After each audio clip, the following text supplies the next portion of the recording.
Assalamualaikum warahmatullahi wabarakatuh. Halo ayah bunda di rumah, teman-teman di rumah, apa kabarnya? Semoga senantiasa dalam keadaan sehat walafiat dan tidak kurang ya satu apapun.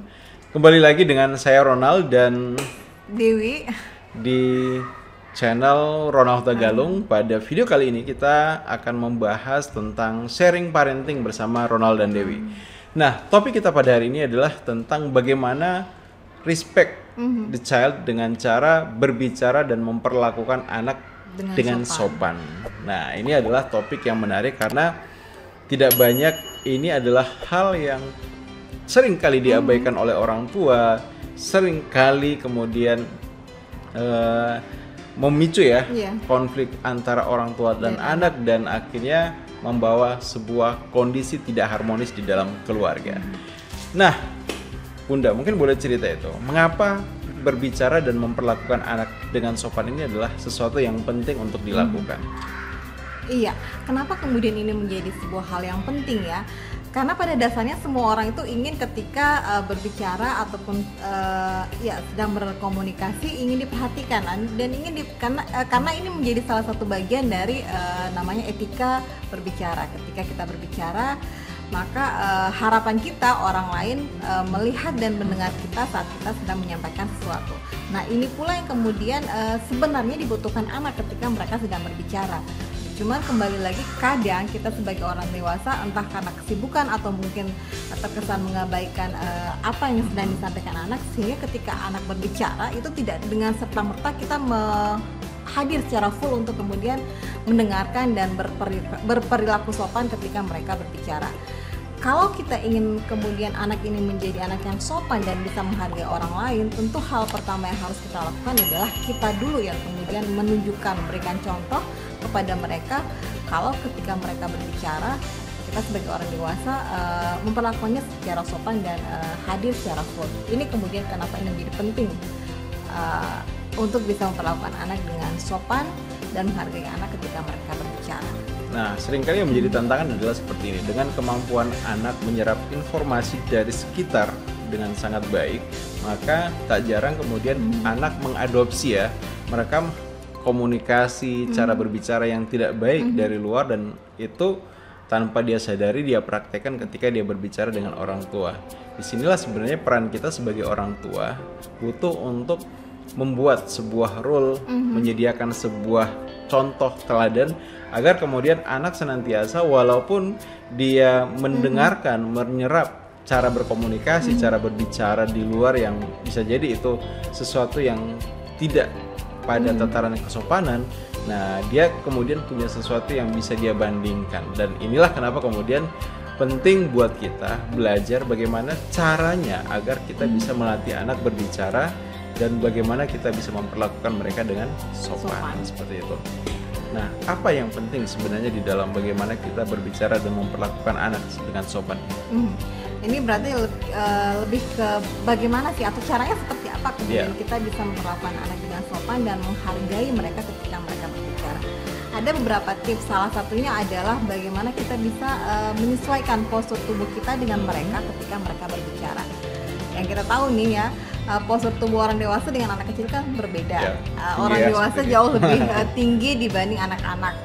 Maka ketika mereka sedang berbicara, upayakan agar postur tubuh kita itu sama dengan postur tubuh mereka. Kalau saat itu kita sama-sama sedang berdiri, maka kita sebagai orang dewasa yang kemudian harus menyesuaikan postur tubuh kita lebih rendah agar bisa menyesuaikan dengan postur tubuh mereka. Jadi kalau ini anak, kemudian ini kita orang dewasa, kita yang kemudian harus ikut berdiri setinggi anak itu dengan cara berdiri di atas lutut seperti itu. Nah, ini sebenarnya dimaksudkan untuk kemudian bisa melakukan kontak mata dengan mereka.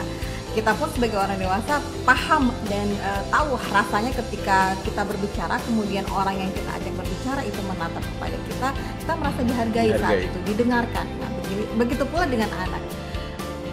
Hal yang kemudian sering terjadi adalah ketika anak berbicara, orang tua tetap dengan melakukan aktivitas yang dia lakukan, ada yang mungkin sambil jalan, ada yang mungkin sambil membelakangi anak, ada yang kemudian mungkin oke, dia berhadapan tapi tidak sejajar, sehingga ketika anak harus berbicara, mau tidak mau yang dilakukan adalah mendongakkan kepalanya ke atas.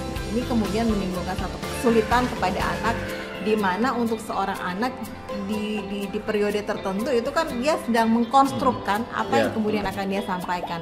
Belum lagi kalau ditambah dengan tantangan dia harus menyesuaikan postur tubuhnya, bagaimana ayah ibunya kemudian bisa mendengarkan dan melihatnya dan sebagainya. Oke, itu ya kalau tips yang pertama. Nah, bicara tentang bagaimana membangun kontak mata, tak jarang sebenarnya kita menemukan ada anak yang ketika dia berbicara dengan orang tua, dia cenderung tidak melakukan kontak mata itu. Nah, kenapa tidak melakukan kontak mata? Karena bisa jadi ini adalah akibat dari kejadian-kejadian sebelumnya. Jadi ketika misalnya seorang ayah atau seorang ibu memarahi anak dan kemudian memelototkan mata kepada anak, maka tanpa disadari itu membuat sebuah program di dalam pikiran si anak, ada pola yang terbentuk yang membuat anak merasa bahwa kalau dia sedang ditatap oleh orang tua, berarti dia sedang melakukan sebuah kesalahan, berarti ada sesuatu yang keliru, dan akhirnya tatap menatap antara anak dengan orang tua itu menjadi sesuatu yang tidak nyaman. Nah, disinilah sebenarnya kita butuh membangun satu kebiasaan baru, bagaimana kita membangun kenyamanan di dalam diri anak bahwa saat berbicara antara orang tua dan anak itu lebih nyaman saling menatap mata, agar kemudian apa yang ada di dalam pikiran, di dalam perasaan bisa kemudian betul-betul disampaikan dengan baik, seperti itu. Nah, saya punya beberapa cerita menarik. Jadi satu ketika saya ketemu dengan orang dewasa, sudah malah sebenarnya lebih tua dari saya itu. Jadi ketika berbicara dengan orang tersebut, yang saya temukan adalah orang ini justru seringkali memalingkan wajah itu. Memalingkan dalam artian bukan menghormati, tapi yang saya tangkap adalah justru itulah cara beliau menghormati orang berbicara. Jadi contoh misalnya seperti ini, ketika misalnya orang ketemu dengan orang lain ya, jadi dia tidak berani untuk menatap mata, cenderung menundukkan wajah, dan ya biasanya diikuti dengan gerakan menutup mulut seperti ini tuh. Nah, ini ada beberapa perilaku yang seperti ini yang biasanya muncul dari lingkungan ya, lingkungan yang orang tuanya mengajarkan seperti ini, bahwa kalau berbicara dengan orang tua itu tidak sopan ketika menatap mata orang tua. Kenapa? Karena ada orang tua yang punya anggapan kalau anak berbicara dan anak menatap mata orang tua itu kesannya menantang, tidak sopan. Sehingga tak jarang kemudian orang tua ini berpesan, kamu kalau bicara atau kalau mama papa bicara ya menunduk ya, nggak boleh melihat. Nah, ini yang akhirnya tanpa disadari menjadi satu pola yang dibawa oleh anak ini ketika dia dewasa. Dia enggan untuk melakukan kontak mata dengan orang lain karena dia beranggapan bahwa kontak mata dengan orang lain itu punya makna yang negatif tadi itu, melakukan sebuah konfrontasi seperti itu. Nah, tips yang kedua selain tadi ya, bagaimana kita melakukan kontak mata dengan menyamakan posisi postur tubuh, yaitu adalah dengan bagaimana kita menyesuaikan intonasi suara. Ya, jadi sebagai orang dewasa seringkali misalnya intonasi suara kita cenderung tinggi ataupun mungkin volumenya cenderung besar. Nah, karena kita kemudian ingin bangun kenyamanan dengan si anak, maka usahakan untuk menyesuaikan ya. Menyesuaikan intonasi suara kita dengan intonasi suara si anak, sehingga si anak merasa nyaman, dia merasa dihargai, dan kemudian dia akan lebih leluasa untuk menyampaikan apa yang dia rasakan atau apapun yang dia pikirkan. Nah, intonasi ini itu butuh sedemikian rupa kita latih agar enak untuk didengar itu. Misalnya kita melatih memanggil anak dengan panggilan yang membuat dia merasa senang, merasa bahagia. Jangankan anak sih, sebenarnya setiap orang dewasa pun sebenarnya senang itu ketika misalnya dipanggil dengan panggilan yang lembut seperti itu. Nah, jadi perhatikan intonasi suara, jangan terlalu tinggi, jangan kemudian mungkin volumenya terlalu besar yang akhirnya malah membuat si anak tidak nyaman. Nah, paling tidak apalagi ketika misalnya kita mempraktekkan berkomunikasi dengan postur tubuh yang setara ya, sejajar. Nah, jadi ya kita ukur sebesar apa volume suara kita, kemudian intonasi kita seperti apa, sehingga dengan saling tetap menatap ini anak tetap nyaman dengan apa yang kita sampaikan, seperti itu. Iya. Nah, bicara tentang intonasi ya, seringkali kita dibuat kaget tuh, tiba-tiba anak ini bisa bersuara dengan keras atau bahkan mungkin memanggil orang dewasa yang saat itu posisinya tidak sedang berdekatan dengan sangat keras. Artinya dia memanggil orang tapi dari posisi jauh sehingga mengharuskan dia harus teriak. Nah, butuh kita sadari bahwa apa yang kemudian anak lakukan saat itu berdasarkan pola yang dia lihat. Maka ketika kita ingin anak kemudian bisa sopan dan bagaimana anak bisa bertutur kata dengan intonasi yang baik, maka yang butuh kita lakukan adalah memberi mereka contoh yang baik. Nah, ketika kita mengekspresikan sesuatu, ya mungkin butuh kita melatih anak atau memperkenalkan anak dengan intonasi yang menandakan dia sedang bahagia. Tapi seringkali ketika kita sedang marah pun sering kelepasan ya, kemudian kita menghardik atau bahkan kita mungkin berteriak kepada anak yang membuat bagi kita adalah bagaimana cara kita melampiaskan kesalahan kita. Tapi yang butuh kita ingat, apa yang kita lakukan atau kita hadirkan untuk kemudian dilihat anak ini cepat sekali ditiru. Kemudian akan digunakan kembali oleh anak sebagai modal mereka untuk berkomunikasi dengan orang lain. Makanya butuh hati-hati menggunakan intonasi suara. Nah, tips lainnya adalah bagaimana kemudian kita menggunakan pilihan kata yang tepat. Karena sekali lagi ya, anak sedang dalam masa observasi dan menyerap dengan sangat cepat, maka pilihan kata yang kita gunakan untuk berbicara dengan dia pun harus pandai-pandai dipilah-pilih. Kita ingin misalkan ketika kita ingin menegur anak ketika dia melakukan kesalahan, maka pilihlah kata-kata yang bijak yang itu tidak kemudian membuat harga diri atau citra diri anak ini menjadi turun atau malah membuat dia jadi tidak percaya diri lagi terhadap dirinya. Contohnya misalkan contoh ya yang banyak kasus dilakukan adalah ketika si anak lari-lari ataupun kemudian manjat-manjat, kemudian orang dewasa kan khawatir suka bilang hati-hati nanti polisi mau tangkap.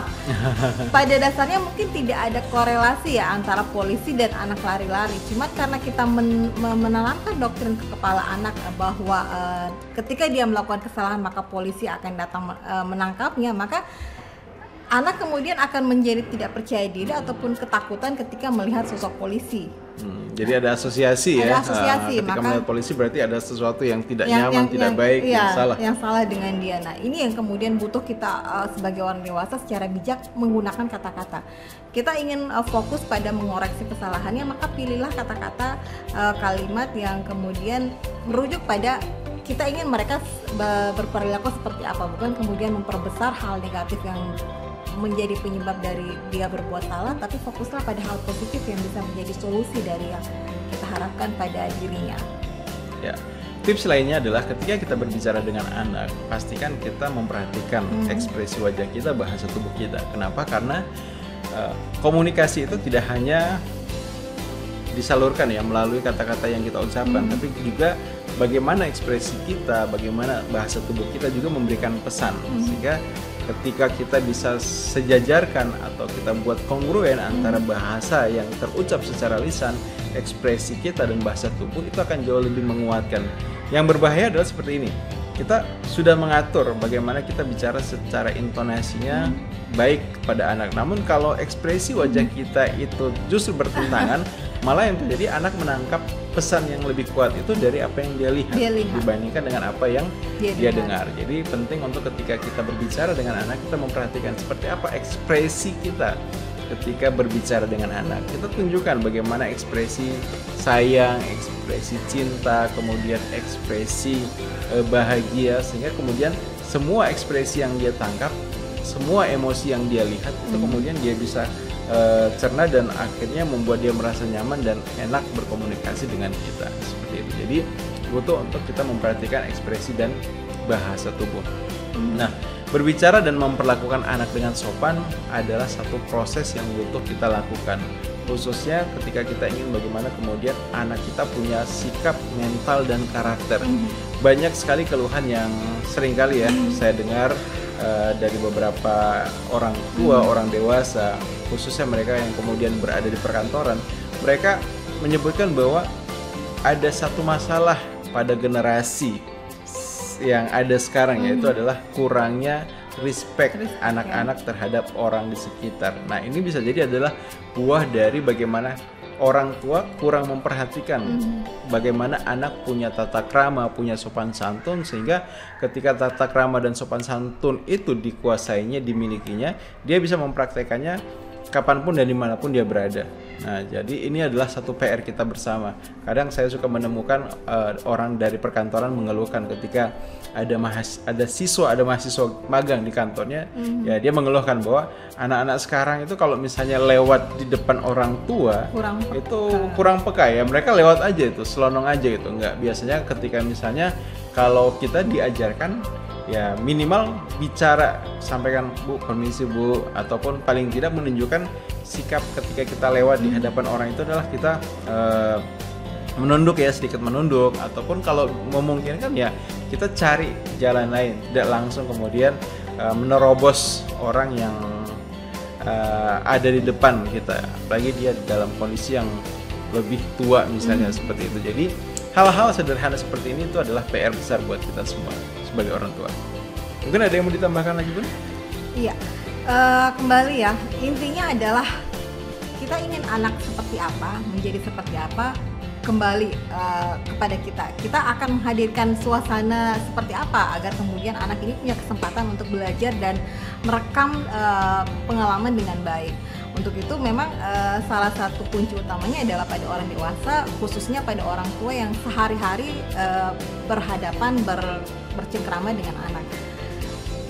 Poinnya adalah orang tua yang senantiasa mau belajar lah, tentunya kemudian bisa menciptakan anak-anak yang sesuai harapan, yang sopan, yang bisa memperlakukan orang lain dengan baik.